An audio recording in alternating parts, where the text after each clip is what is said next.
Welcome back to Chronicles of a Student Midwife. My name is Victoria. I'm a certified doula, childbirth educator, and a student midwife. Today, I'll be sharing with you my journey into midwifery and the process I went through. Welcome.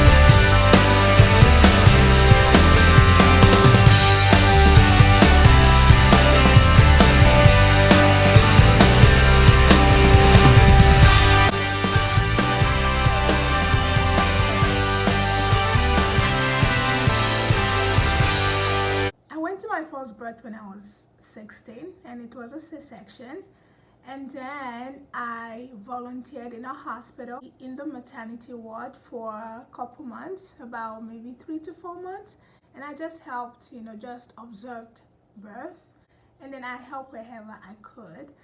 It was a good experience for me because if you haven't watched my video about my first birth, which was that C-section, you can click here to be right here or right here. And I shared that experience. But after that C-section, I went to regular birth in the hospital, and I liked it. It was good experience. I never fainted, never again. The bleeding now that I saw in natural birth, they were like okay, because I had seen way more, and I just never fainted again. So I volunteered in the hospital for like 3 to 4 months, and I just watched birth and helped wherever I could, and I was like, okay, I think I can do this.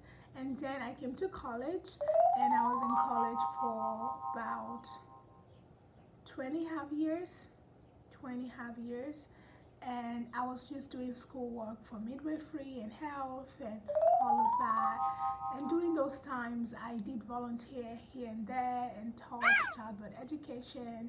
During that time, I did my doula training and childbirth education and did midwifery too. And then I attended some couple more births in the hospital. And then I started my PEP process. So PEP process means portfolio evaluation process, because the college I went to did not have NIC accreditation as of then. I had to go through the PEP process for the North America Registry of Midwives. After I was done with the bookwork of college and I did learn some skills and all of that, I started apprenticing with a midwife, with a home birth midwife.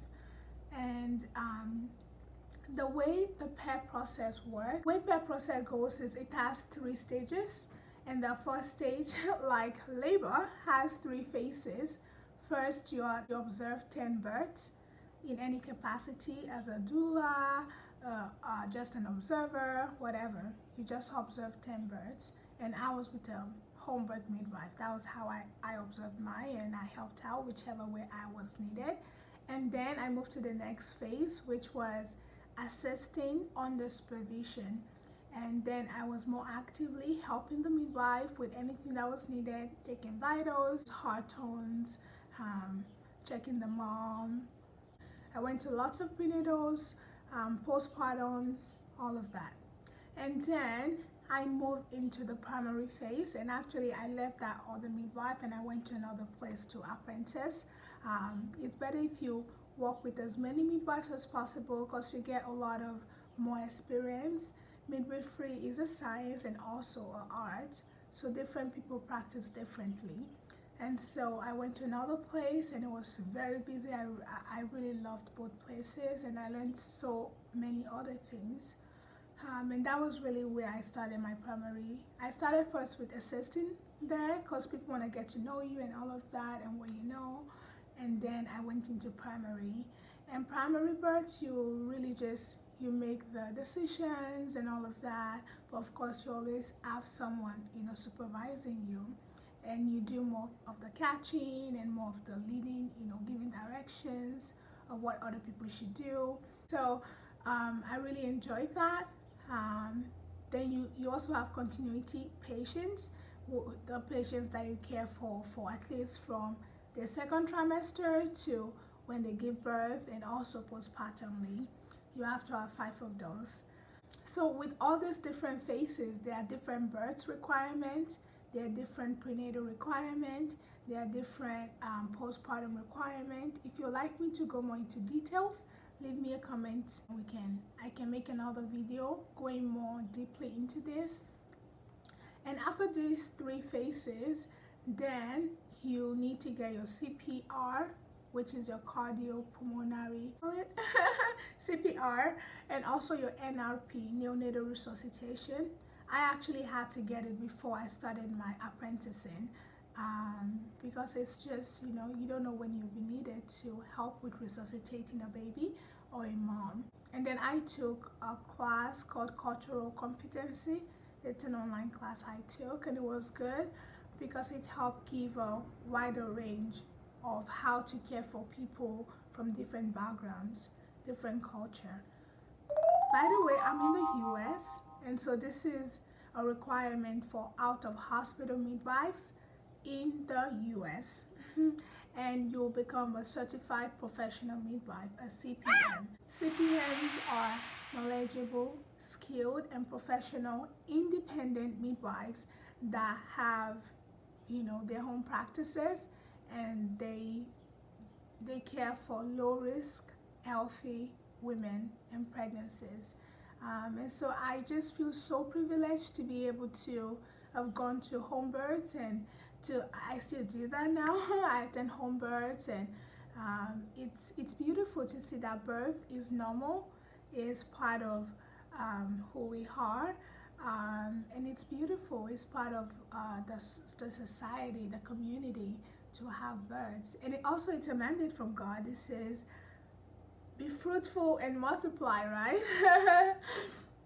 He wants us to be fruitful and multiply. And I feel so blessed to be part of that. Then you also have to develop different documents. Like, first you have to have a practice guidelines, which is kind of like your protocols of how you would operate if you have your own practice. Usually when you're with midwives, other midwives, you just use theirs, but you have to have come up with yours. You have to have an emergency form in case you have to transport to the hospital, how you do all of that. You have to have informed consent for different things like GBS, vitamin K, just different things like that.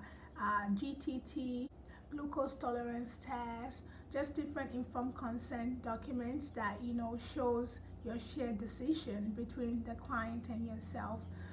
And then you have to have informed disclosure that talks about your training, your skills, and your philosophy of birth, all of that. You have to have yours and utilize it, which really you utilize to one of your midwife, when you're working with them. And then you are ready to sit for your exam, so you send all your papers in to NARM, which stands for North America Registry of Midwives, and they go through it. If they have any questions, they will ask you. They might audit you. I wasn't audited. And then they will send you a document that you're ready to sit for your board exam, and they will give you an outline of what to study. And then you sit for the big exam. You sit for the big exam, and when you pass it, you get the certification of CPM. All these phases I'm talking about, your preceptor has to sign you that, oh, she knows how to do that and all of that. They have to sign you off for that. And then there is also phase 4, where you turn in 5 births. And in total, I think it's about 55 births that you attend, and lots of prenatals. Like, I think phase 3 is like 75 prenatals, and phase 2 is like 50. So it's a lot, but you get to go to a lot of prenatals, and it's just really very good because you know what's normal and what's not normal. You do not have to be a nurse first before you become a midwife, and you can be a nurse first before you become a midwife. We have CNM, Certified Nurse Midwives, and we have CPM, Certified Professional Midwives. And I'm on the path to become a certified professional midwife. So that's the journey of which I am taking right now. I'm still in the journey. Let me know if you have any questions. I'll be willing and would love to answer any questions. Our care is different in that we care for healthy, low-risk women, and I just feel so privileged to see that birth is normal, and it goes well a lot of times if we let labor happen on its own, and it's natural. In the USA, to become a midwife without becoming a nurse first, and I'm loving it. I love it. I love it very much.